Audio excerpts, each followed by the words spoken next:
कक्षा 8 के प्रिय छात्रों, मैं आज आपके सामने डॉक्टर विद्यानिधि आचार्य संस्कृत रुचिरा भाग 2 पाठ नंबर 2 बिलस्य वाणी न कदापि में श्रुता शुरू कर रहा हूं। और इस पाठ को आप थोड़ा ध्यान से देखेंगे। ये पाठ की जो शुरुआत है इसके विषय में मैं आपको संक्षेप में बता दूं।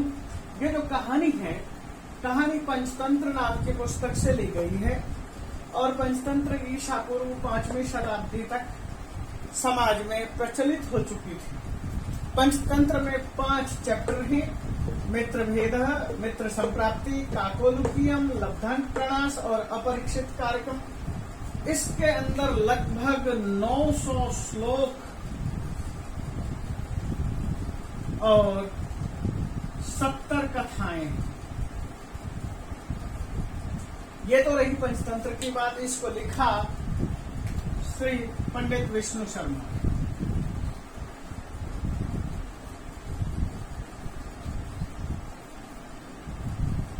इसको लिखने के पीछे एक कारण है और एक कथा है जो कि पुस्तक में ही लब्धांक प्रणाश मित्र भेद में ही दिया गया है कि एक राजा थे और वह स्नान कर रहे थे गंगा में, मगध देश में, और उसने कुछ श्लोक पढ़े और श्लोक पढ़ने के बाद उसके दिमाग में आया कि क्या मेरे जो अनपढ़ बच्चे हैं, युवा हो चुके हैं, क्या वे भी पढ़ लिख करके विद्वान हो सकेंगे। और जब उसने इस तरह के विचार को समझा, अपने दिमाग में उसके विचार आए और उसने सुना और उसके बाद जो है उस पर क्रियान्वयन करने के लिए एक सभा करने के बाद अनेक विद्वानों को बुलाया।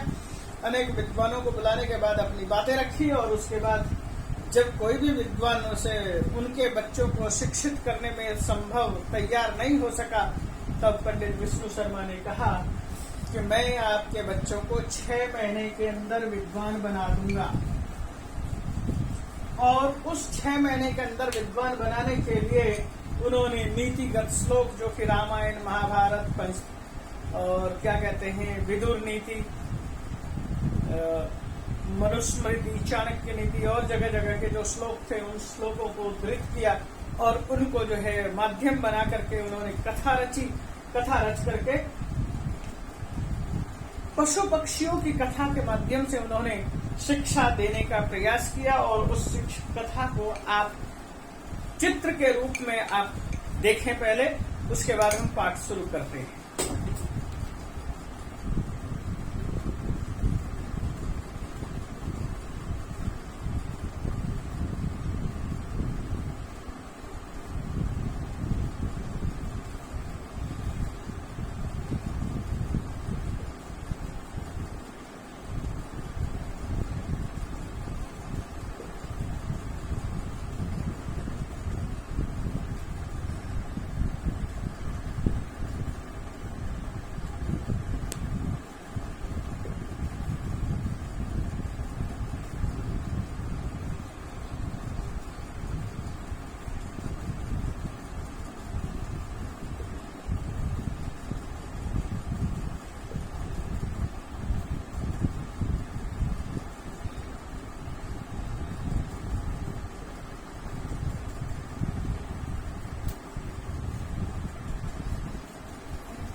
मैंने बिलस्य वाणी न कदापि में श्रुता ये पाठ रखा है आपके सामने। और जब हम कोई कहानी पढ़ते हैं तो कहानी पढ़ते समय हमें 5 लकार के रूप की जानकारी होनी चाहिए। और हो सकता है कि वस धातु का इसमें बार बार प्रयोग होगा और आपको नहीं भी पता होगा, तो इसलिए मैंने आपके सामने वसती, वसता, वसंती, वससी, वसथा, वसथा, वसामी, वसावा, वसामा, ये लटलकार वर्तमान काल, अवसत, अवसतम, अवसन, अवस, अवसतम, अवसत, अवसम, अवसाव, अवसामा, ये लन लकार भूतकाल। लृट लकार में थोड़ा सा अंतर है, ध्यान दीजिए। वत्स्यति, वत्स्यता, वत्स्यन्ति, वत्स्यसि, वत्स्यथ, वत्स्यथ, वत्स्यामि, वत्स्याव, वत्स्यामा। और ये लृट लकार, लोट लकार में वसतु, वसतम, वसंतु, वस, वसतम, वसता, वसानी, वसाव, वसामा। और ये लोट लकार। तो इस तरह से जो रूप है मैंने 4 लकार लिखे हैं और इसके अलावा एक और लकार लिखता हूं। यानी कि विधिलिंग का रूप वह और सरल है। तो मैं यहाँ पर उसको भी लिख रहा हूँ, उसके बाद जो है मैं इस पाठ को थोड़ा सा आगे। तो बच्चों ये देख लीजिए, वसेत, वसेताम, वसेयु, वसे, वसेतम, वसेता, वसेयम, वसेव, वसेम, और इस तरह से हम 5 लकार लिख चुके हैं और 5 लकार को इस पाठ में पढ़ेंगे। इसके अतिरिक्त त प्रत्यय मैंने लिखा है, जैसे यहाँ त प्रत्यय भूतकाल में प्रयोग होगा, और त का मतलब श्रुतः पुल्लिंग में, श्रुता स्त्रीलिंग में, श्रुतम नपुंसकलिंग में। इसी तरह से पा का पीतः, पीता, पीतम, गम का गतः, गता, गतम। तो इस तरह से रूप चलेंगे और ये रूप बराबर चलते रहेंगे। मैंने ये श्रुता इसलिए प्रयोग किया क्योंकि श्रुता शब्द पाठ के अंदर शुरू में ही दिया हुआ है, और वाणी शब्द जो है स्त्रीलिंग है, इसलिए श्रुता शब्द प्रयोग हुआ। और उसके अतिरिक्त पाठ के अंदर क्या है कि कदापि, कदा जोड़ अपि, आ प्लस अ बराबर आ, यहाँ पर ये है कदापि, आप इसको देख सकते हैं। और उसके बाद अब मैं पाठ को शुरू करता हूँ। पाठ को शुरू करने से पहले आपके सामने मैंने तो पाठ में शुरू कर रहा हूँ। मैंने इससे पहले 5 लकार लिख दिए और थ प्रत्यय का रूप लिख दिया और कदापि शब्द आपके सामने समझा दिया। इसके अतिरिक्त इसमें एक शब्द और आया में, और में शब्द मम के स्थान पर आया, और अस्मद शब्द का जो अहम आवाम वयम है, इसका षष्ठी विभक्ति है में। मैंने मेरे द्वारा कदापि न श्रुता, नहीं सुना गया। क्या नहीं सुना? विलस्य वाणी, बिल के अंदर जो है आवाज होती है, ये मैंने कभी नहीं सुना। यानी कि बिलों को आपने देखा होगा, गुफाओं को देखा होगा। क्या गुफा बोलती है? गुफा कभी नहीं बोलती। फिर गुफा की आवाज कैसे हो गई? तो इसी चीज को इस पाठ के माध्यम से देखेंगे।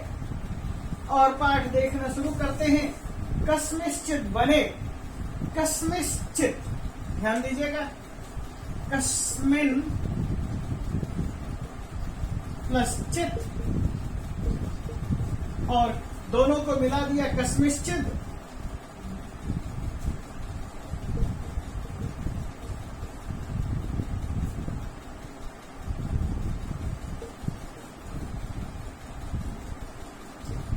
कस्मिश्चित का मतलब हुआ किसी।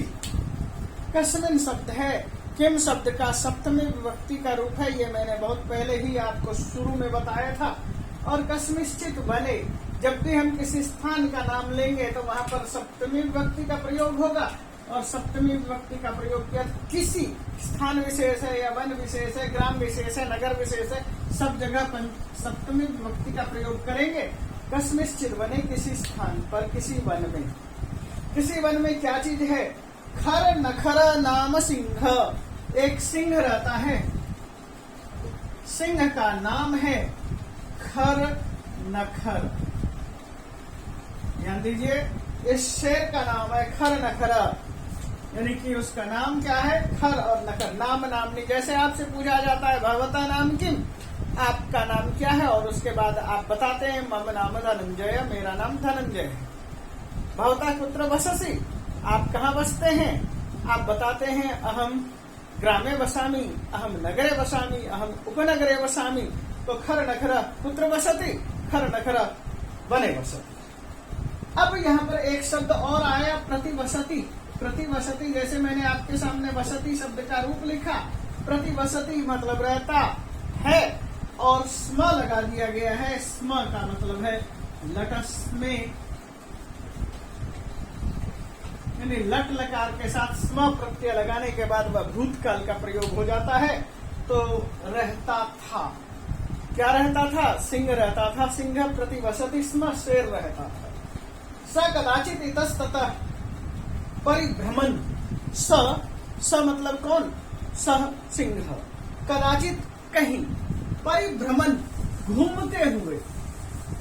भ्रमण भ्रमंतो भ्रमंता है, परितः भ्रमण परिभ्रमण, ये शब्द ऐसे है। परिभ्रमण यानी घूमते हुए। भ्रमण शब्द में भ्रम धातु है और क्षत्रिय प्रत्यय है। क्षत्रिय प्रत्यय का जो है अतबचा, और ये हो गया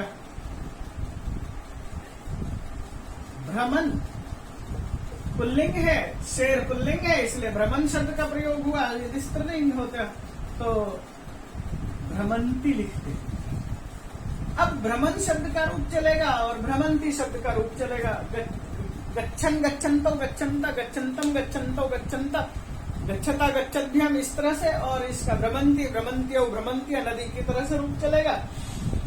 तो परिभ्रमण घूमते हुए क्या था उनके सामने, क्यों घूम रहा था शेर? क्षुधा, क्षुधा से आर्त था। आर्त का तात्पर्य क्या है? व्याकुल था, और क्षुधा मतलब भूख, तो वह भूख से व्याकुल था। कौन भूख से व्याकुल था? कह क्षुधार्ता, सिंह क्षुधार्थ। अब यहाँ पर आ और आ दोनों मिला करके आ प्लस आ बराबर आप हो गया है, तो यहाँ पर दीर्घ संधि है।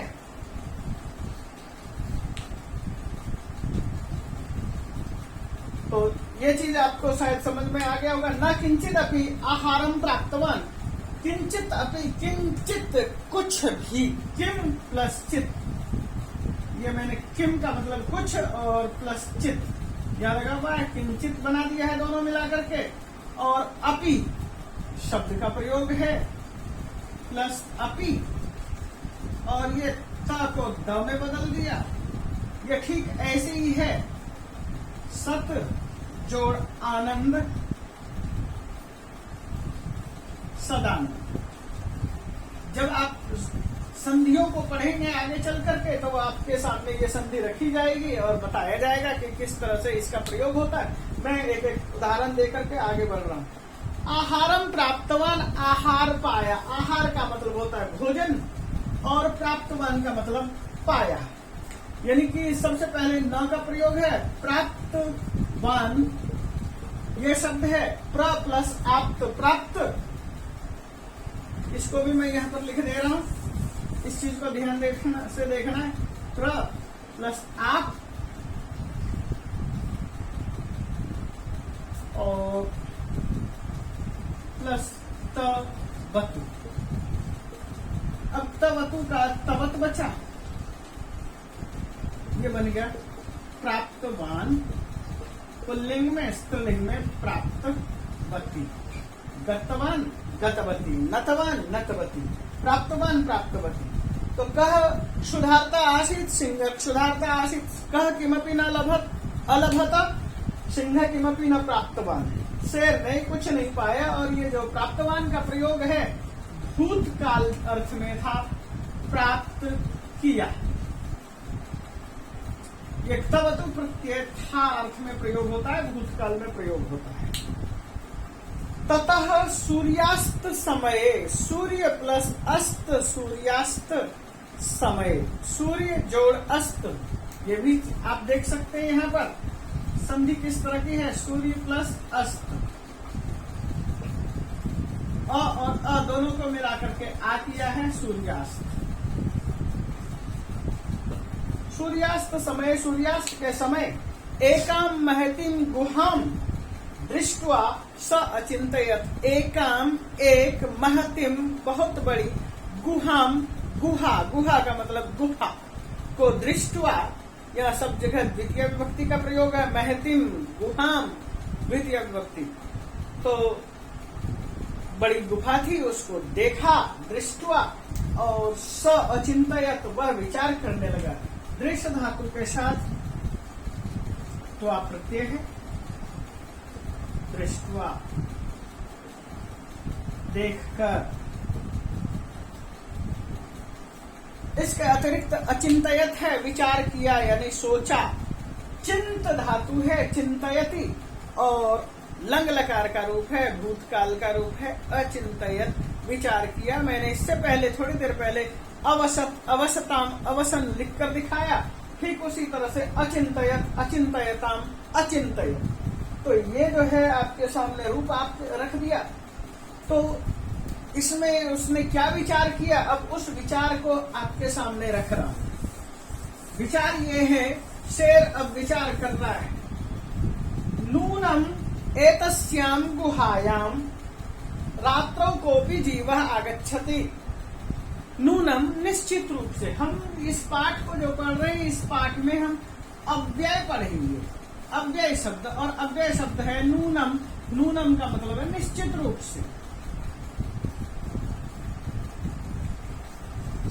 नूनम निश्चित रूप से अस्याम गुहायाम, इस गुहा में, यानी इस गुफा में, जैसे लता शब्द का लतायाम, इसी तरह से गुहा शब्द का अर्थ गुहायाम, यानी कि सप्तमी विभक्ति एक वचन, एतस्याम में भी और गुहायाम में भी सप्तमी विभक्ति एक वचन। रात्रौ कोपी जीवा, रात्रौ रात्रि शब्द से सप्तमी विभक्ति एक वचन बनाया। रात्रौ जैसे हरि का हरो, मति का मतौ, रात्रि का रात्रौ।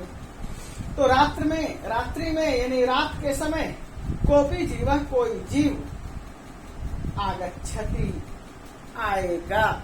यहाँ आगच्छति का मतलब आता है, होता है, लेकिन यहाँ पर हम जब वाक्य बनाएंगे तो उसका अर्थ हो जाएगा गा। तो आगच्छति, इससे पहले एक संधि थी कह प्लस अपि।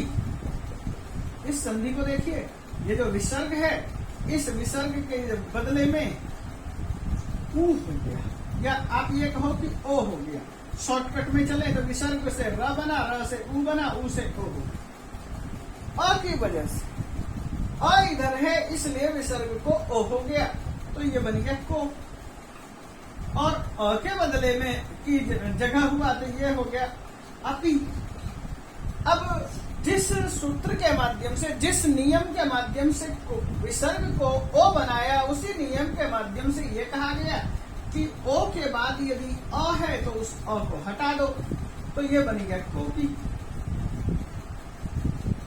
अब ऐसी स्थिति में किसी को भ्रम न हो जाए, इसलिए यहाँ पर थोड़ा सा हल्का संकेत दे रहे हैं कि यहाँ पर अ था। इसको कहते हैं पूर्व रूप संधि, यानी पहले जो रूप है, पहली जो अवस्था है, उसको मानेंगे। पूर्व पहले रूप को, जो पहले का सिचुएशन है उसी को हम मानेंगे, बाद वाले सिचुएशन को नहीं। तो इस तरह से ये संधि बनी। और उसके बाद कहते हैं अतः, इसलिए तत्रैव निगूढ़ो भूत्वा तिष्ठामि, तत्रैव वहीं पर, वहां पर, कहां पर, उसी जंगल में, उसी गुफा के पास, तत्र जोड़ ए, तत्रैव। तो यहाँ तत्रैव भी संधि में देख लीजिए, तत्र प्लस ए, अ और ए बराबर ऐ। ये क्या बन गया? तत्रैव। ये इसको कहेंगे हम दीर्घ संधि। दीर्घ संधि से मतलब क्या है? अ के बाद यदि ए है तो उसको ऐ बना दो। तो तत्र वहीं पर निगूढ़ा भूत्वा, निगूढ़ होकर के, छिप करके, भूत्वा करके, भू धातु से तत्प्रत्यय है, तिष्ठामि बैठ जाता हूं, ठहर जाता हूं, छुप जाता हूं। ऐसा शेर ने विचार किया। शेर खर का नाम खरनखरा, सिंहस्य नाम खरनखरा। स एकाम गुहाम पश्यति, गुहाया समीपे आगत्य चिंतयति स्म कि अवश्यम अस्याम गुहायाम कोपि जीवः आगमिष्यति, अतः अहम स्थित्वा अत्र निवसामि, यह कोपि आगमिष्यति ताम खादितुम इच्छामि या भक्षयिष्यामि, उसे मैं खा लूंगा। तो ये बातें थी, ये सिंह की का चिंतन था, यह शेर का प्लान था।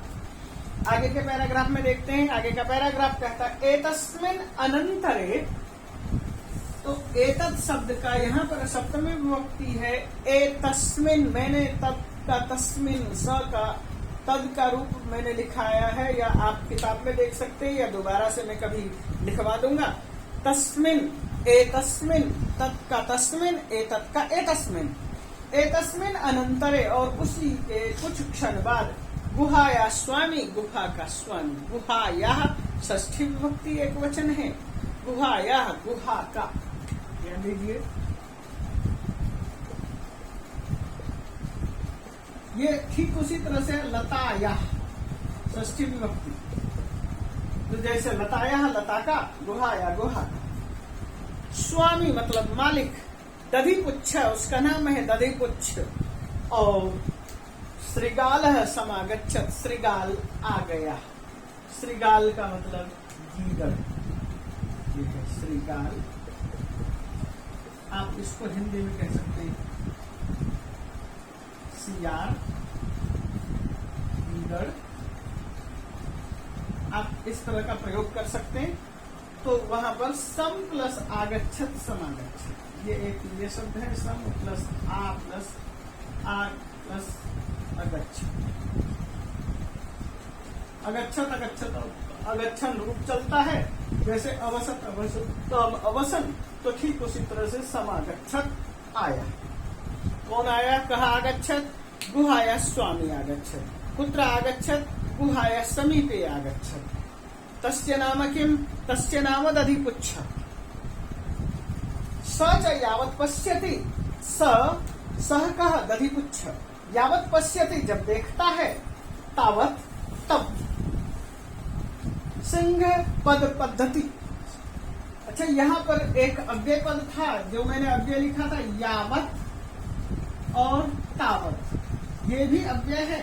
जब हम यावत का प्रयोग करेंगे तो उसी वाक्य में तावत का भी प्रयोग करेंगे, यानी जब तक और तब तक। इसको हम कहेंगे जब तक यावत और तावत तब तक। यावत गुहाया समीपे आगच्छति, जब वह गुफा के समीप आता है, तावत पश्यति तो देखता है। क्या देखता है? सिंह पद पद्धति, सिंह के पद पैरों के पद्धति निशान। किसने देखा? दधिपुच्छ अपश्यत, सिंह पद पद्धति। सिंहस्य पदस्य पद्धति, शेर के पैर के निशान। श्रृगालः अचिंतयत, और उसके बाद शेर ने अचिंतयत विचार किया। अभी इससे पहले भी अचिंतयत शब्द का प्रयोग किया था, अचिंतयत, अचिंतयतम, अचिंतयत, यहाँ पर भी अचिंतयत का प्रयोग हुआ। अहो विनष्टोस्मि, शेर ने देखा, शेर के पैरों के निशान देखा। किसने देखा? श्रृगाल ने देखा। गुहा के समीप शेर के पैरों के निशान हैं, और उसके बाद उसने विचार किया। क्या विचार किया? विनष्टोस्मि, विनष्टः प्लस अस्मि, ये संधि वैसे ही है जैसे कह अपि, ये भी यहाँ पर विसर्ग है, इधर अ है, इसलिए ये विसर्ग से ओ हो गया, और ओ होने के बाद इसके बाद इसको हटा दिया। विनष्टोस्मि, पूर्व पद, पूर्व रूप संधि। मुझे लगता है कि ये चीज आपके पास समझ में आ गई होगी, क्योंकि कोह अपि और विनष्टोस्मि। अब उसके बाद आगे देखते हैं, अस्मिन् विले सिंह प्रविशति अस्ति इति। अस्मिन् विले, श्रृगाल क्या विचार कर रहा है? अस्मिन् विले, अस्मिन् बिल में। अच्छा, यहाँ पर देखो, गुहा शब्द जब प्रयोग कर रहे हैं तो स्त्रीलिंग का प्रयोग कर रहे हैं, क्योंकि गुहा शब्द स्त्रीलिंग है, और उसी के अनुसार हमने एतस्याम प्रयोग किया था, अस्याम प्रयोग किया था। अब यहाँ पर बिल शब्द का प्रयोग कर रहे हैं गुफा के लिए, तो यहाँ पर पुल्लिंग शब्द का प्रयोग कर रहे हैं, एतस्मिन, इसमें, इसमें किसमें? बिले। सिंह अस्ति इति, शेर है।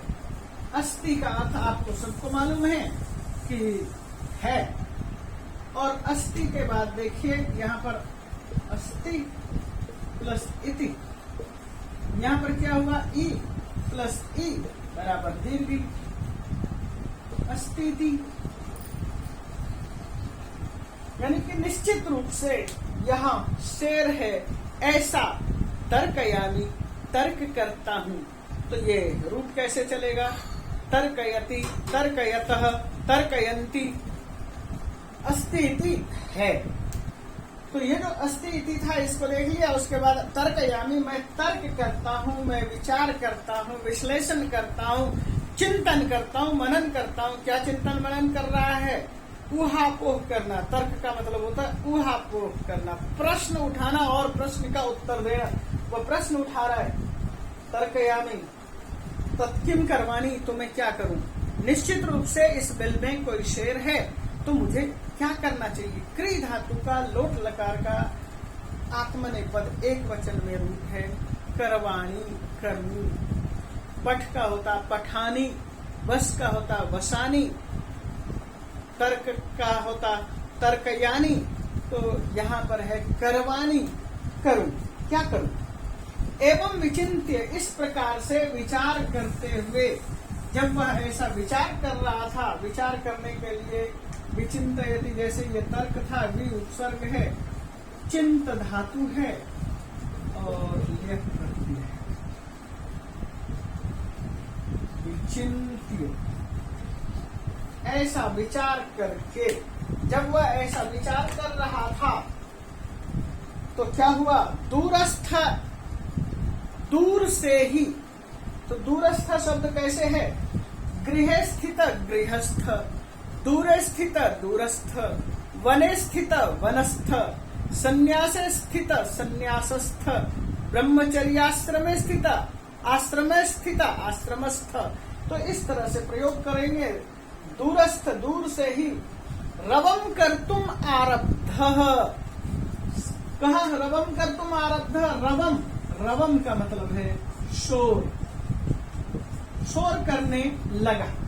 कह रवम कर्तुम आरब्ध, दधिपुच्छ रवम कर्तुम आरब्ध, कर्तुम क्री धातु प्लस तुमुन प्रत्यय, तो ये बचेगा तुमुन का तुम और क्री तुम, कर्तुम, स्मृतुम स्मर्तुम, पठतुम पठितुम, चलतुम चलितुम, नन्तुम नमतुम नन्तुम, गमतुम गन्तुम। तो ठीक उसी तरह से कर्तुम, आरब्ध, आरंभ कर दिया।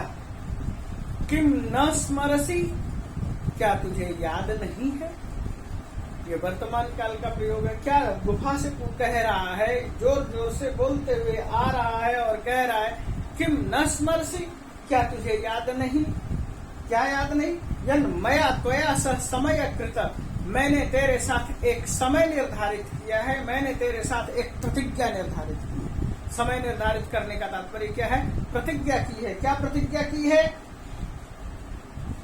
कि कुतोस्ति यत् कृतोस्ति, कृतः जोड़ अस्ति, ये ठीक उसी तरह की संधि है जैसे कि पठिता। ये देख लीजिए, यहाँ पर कृतः प्लस अस्ति और ये विसर्ग होने की वजह से कृतो हो गया और अस्ति का मिट गया और उसके बाद ये बच गया कृतस्ति। मैंने प्रतिज्ञा की हुई है, कृ धातु एक प्रत्यय का प्रयोग था अर्थ में होता है, तो मैंने प्रतिज्ञा की हुई है। क्या प्रतिज्ञा की है, यदा अहम, यदा प्लस अहम यदा हम, यदा में आ है और अहम का अ है। इसको देखिए यहाँ पर, यदा प्लस अहम, अब क्या बना, आ प्लस अ बराबर आ, तो ये बन गया यदाहम, दीर्घ संधि। तो दीर्घ संधि में यदाहम में क्या हुआ कि बाह्यतः प्रत्यागमिष्यामि, बाह्यतः बाहर से, प्रत्यागमिष्यामि आऊं, जब भी मैं बाहर से आऊंगा, प्रत्यागमिष्यामि लौटूंगा, तदा त्वं माम आकरयिष्यसि, तब तुम मुझे बुलाओगी। यहाँ लट लकार का प्रयोग है, आगमिष्यति प्रत्यागमिष्यति, आगमिष्यामि प्रत्यागमिष्यामि और आकरयिष्यति आकरयिष्यसि, इस तरह का रूप है। लट लकार का प्रयोग है, यदि त्वं न माम आह्वयति, यदि त्वं तुम माम मुझे न आह्वयति, यहाँ पर एक व धातु का प्रयोग किया है, ये अलग शब्द है, आ प्लस व प्लस शप और टी, आह्वयति, आह्वान करना। आह्वान करना का मतलब आपने देखा होगा, पूजा पाठ आदि में देवी देवताओं को आह्वान किया जाता है। आह्वान करने का मतलब बुलाया जाता है। तो गुफा से कह रहा है, श्रृगाल दधिपुच्छ कह रहा है, यदि तुम मुझे न आह्वयति, यदि तुम मुझे नहीं बुलाओगी, यदि न आह्वयसि, यहाँ पर आह्वयति का मैंने रूप लिखा और त्वम के साथ हो जाएगा आह्वयसि। यदि तुम मुझे नहीं बुलाओगी तभी अहम द्वितीय बिलम यास्यामि, तो मैं दूसरे बिल में चला जाऊंगा। यास्यामि, यास्यति, यास्यत, यास्यन्ति, यास्यसि, यास्यथ, यास्यथ, यास्यामि, यास्याव, यास्यामि। अथ उसके बाद इस कथा को थोड़ा सा और आगे बढ़ा रहे हैं। अब इसमें एक शब्द प्रयोग किया था हमने अव्यय, एक शब्द ये भी है अथ, ये भी अव्यय है, और अव्यय अथ का मतलब इसके बाद, और यह मंगल सूचक के तौर पर भी प्रयोग होता है। एतत् श्रुत्वा, अब इस चीज को देखिए, यहाँ पर ये जो संधि है एतत् है प्लस श्रु धातु है प्लस त्वातु है, इन दोनों को मिलाने के बाद ये बन गया श्रुत्वा, और यहाँ है एतत्। अब ये देखिए ये क्या है, एतत् प्लस श्रुत्वा में श है प्लस रू है और त्वा, ये चीज। तो यहाँ पर इस चीज को कहते हैं, इस संधि को देखिए, ये ठीक उसी तरह से तत् जोड़ शिव, तालव्य स से पहले त हो तो उसको च में बदल देते हैं, और च के बाद यदि श है तो उसको छ में बदल देते हैं। ये इसको कहते हैं स्तुत्व संधि, ये व्यंजन संधि में आता है। तो जब हम व्यंजन संधि पढ़ेंगे तब इन चीजों को पढ़ेंगे। तो ठीक उसी तरह से ये जो एतत् था, एतत् का जो त था त च में बदल गया, और ये स छ में बदल गया। आप किताब में देखेंगे, एतत् श्रुत्वा, यह सुनकर के सिंह अचिंतयत्, शेर ने विचार किया, शेर सोचने लगा, नूनम एक ऐसा गुहा, स्वामिनः, नूनम निश्चित रूप से, ऐसा गुहा, यह गुफा, स्वामिनः, स्वामी के, आगमनम समाह्वानम करोति, यानी कि स्वामिनः सदा सम आह्वानम करोति, उसके आने पर हमेशा आह्वान करती है, बुलाती है। शेर सिंह का, जंगल का राजा होने के बाद भी श्रृगाल के बुद्धिमत्ता को समझ नहीं सका, ताड़ नहीं सका, और उसने सोचा कि हाँ, हो सकता है ये बिल चिल्लाकर बोलती होगा कोई एक इकोसिस्टम। जैसे आप किसी टॉम्ब में खड़े होकर के आवाज देते हैं तो टॉम्ब से भी आवाज वैसे ही आपको सुनाई देती है, दूर जंगल में खड़े होकर चिल्लाते हैं तो वैसे ही इको साउंड आता है। तो हो सकता है कि उसके बोलने पर वहाँ इको साउंड में तो वही होगा कि जो आप बोल रहे हैं वही आवाज रिपीट होगी, लेकिन यहाँ पर बात वह नहीं है। दूसरी बात है कि बातचीत करना। तो क्या गुफा बातचीत करती है? शेर ने सोचा कि हाँ, जरूर बातचीत करती होगी। समाह्वानम करोति, समाह्वान करती होगी। परम मद भयात् किंचित न वदति, लेकिन मेरे भय से, यानी कि मैं शेर हूँ, शेर जंगल का राजा है, मैं इसको सबको खा जाता हूँ, इसलिए मेरे भय से गुफा भी कुछ नहीं वदती, बोलती है। सिंह अचिंतित, शेर ने सोचा। अथवा साधु इदम उच्यते, इसलिए ठीक ही कहा गया है। साधु प्लस इदम साध्विदम, यहाँ पर भी यन संधि है। इस संधि को देखिए,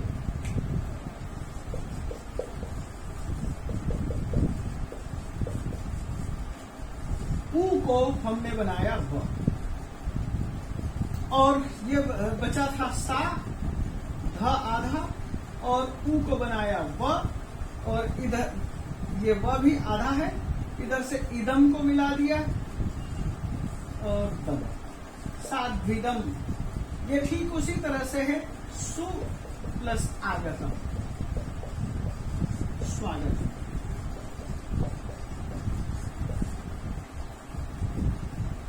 तो इसको हम कहते हैं अयादि संधि। अयादि संधि, इस तरह से इसको ऐसे देखिए, द्वौ जोड़ अपि वा, ठीक इस तरह की संधि। तो साध्विदम उच्यते, ठीक ही कहा गया है। भय संत्रस्त मनसाम, भय से व्याकुल मन वाले का, हस्त पादाधिका क्रिया, हाथ और पैर की जो क्रिया है, अधिका हस्त पाद आदि का क्रिया जो भय से डरे हुए लोग होते हैं, हाथ पैर के संचालन की क्रिया क्या होती है? प्रवर्तन्ते न, नहीं चलती, यानी हाथ पैर कांपने लगते हैं, इसलिए न प्रवर्तन्ते, मुंह नहीं खुलता। आपके सामने अचानक शेर खड़ा हो जाए तो आपका मुंह बंद हो जाएगा। आपको अचानक कुछ भयानक चीज दिखाई देता है तो आपका शरीर कांपने लगेगा, आप कुछ नहीं बोल पाएंगे। तो कहते हैं भय से डरे हुए लोगों के हाथ पैर आदि में क्रियाएं नहीं होती। वाणी च न, और बोल भी नहीं पाता है। वेपथुश्च अधिको भवेत्, और वेपथु होता है। वेपथु का मतलब होता है कंपन, उनके शरीर में केवल कंपन रहता है। तो इसलिए तद अहम अस्याम आह्वानम करोमि, तो मैं क्या करूं? गुफा के बदले मैं ही आह्वान करोमि, कर लेता हूं, मैं ही बुला लेता हूं। एवं स बिले प्रविश्य में भोज्यम भविष्यति, एवं जैसे ही मैं बुलाऊंगा, एवं इस प्रकार से, ये भी अव्यय पद है।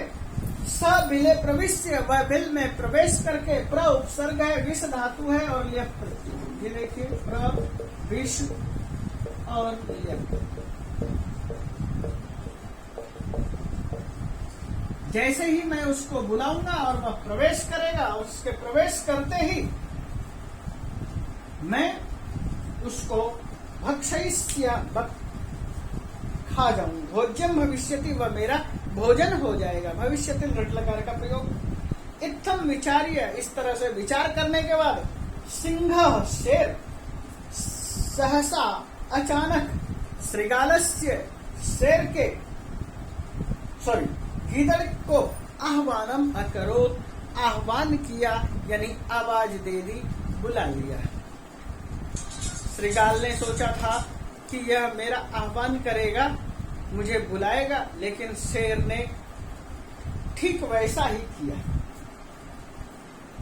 सिंहस्य उच्च गर्जनम गर्जन प्रतिध्वनिना, सिंहस्य शेर के उच्च गर्जन प्रतिध्वनि से, सिंहस्य शेर के उच्च ऊंचाई जोर के, गर्जन गरजने की प्रतिध्वनि से, प्रतिध्वनि से, सा गुहा वह गुफा, उच्चई जोर जोर से, श्रृगालम आह्वयत, श्रृगाल को बुलाने लगती है। गुफा श्रृगाल को आवाज देने लगती है।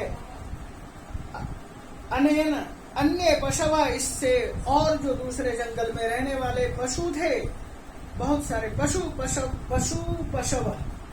भयभीता, भय से डर गए, अभवन हो गए। श्रृगालोपि, श्रृगाल भी, तम ततः दूरम पलायमानः, श्रृगाल ने भी उसे दूर से ही पलायमान करते हुए, भागते हुए, इमं अपठत, यह श्लोक पढ़ा। अनागतम यह गुरुते, जो बिना विचारे कुछ करता है, सशोभते, अनागतम यह कुरुते, जो आए हुए आपत्ति को समझ करके जो कुछ करता है, शोभते, वह शोभायमान होता है। क्या हुआ? अनागतम, एकाएक, अचानक, सहसा, यह कुरुते, जो कुछ करता है, शोभते, वह शोभायमान होता है।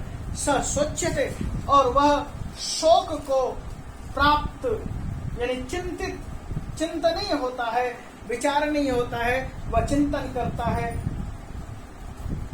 और अनागतम करो न, अनागतम, जो अनागत है वह विचार नहीं कर पाता है। वने अत्र संस्थस्य, वन में, यहाँ संस्थित, यहाँ पर भी वही संधि है, वने जोड़ अत्र, वने अत्र, संस्थस्य निवास करने में, समागतः जनः, जरा विलस्यमानी न कदापि में श्रुता, तो जो वन में रहने वाले लोग हैं, वह विचार करते हुए, समागतः आते हैं, क्या करते हैं? विचार करते हैं। बिलस्य वाणी न कदापि में श्रुता, हमने बिल की आवाज पहले कभी नहीं सुनी, यानी बिल कभी भी आवाज नहीं देती, गुफा कभी नहीं बोलती, यह सच बात है। लेकिन शेर इस बात को नहीं समझ पाया और शेर ने आवाज दे दी और श्रृगाल सतर्क हो गया, गीदड़ सावधान हो गया। और वहां से भाग गया। ये पाठ यहाँ खत्म होता है पंचतंत्र का, और इस पाठ के माध्यम से बताने की कोशिश की है अपनी बुद्धि को सावधानी के साथ रखो, हमेशा सचेत रहो, सावधान रहो। धन्यवाद।